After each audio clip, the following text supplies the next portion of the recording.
Le secrétaire d'État américain Anthony Blinken est arrivé à Reykjavik en Islande. Le patron de la diplomatie américaine est venu prendre part à la réunion du Conseil de l'Arctique qui débute ce mercredi. Une rencontre qui s'annonce tendue tant la région est en train de devenir un terrain d'affrontement entre les États-Unis et la Russie. Avant même son arrivée en Islande, son homologue russe Sergei Lavrov a déclaré que cette zone autour du pôle Nord est une terre russe et que l'activité militaire de la Russie y est parfaitement légale et légitime. L'Arctique est en grande partie une mer gelée sous forme de banquise n'appartenant à aucun pays. La Russie détient la base militaire de Nagorskoye, tête de pont des velléités russes dans le Grand Nord.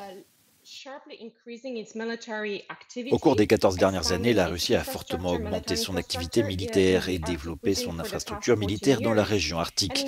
Et chose importante, les États-Unis, mais aussi d'autres alliés de l'OTAN, voient l'expansion de la présence militaire russe dans l'Arctique dans le contexte plus large du comportement de plus en plus agressif de la Russie sur la scène internationale. En mars, la Russie a multiplié les manœuvres dans la région.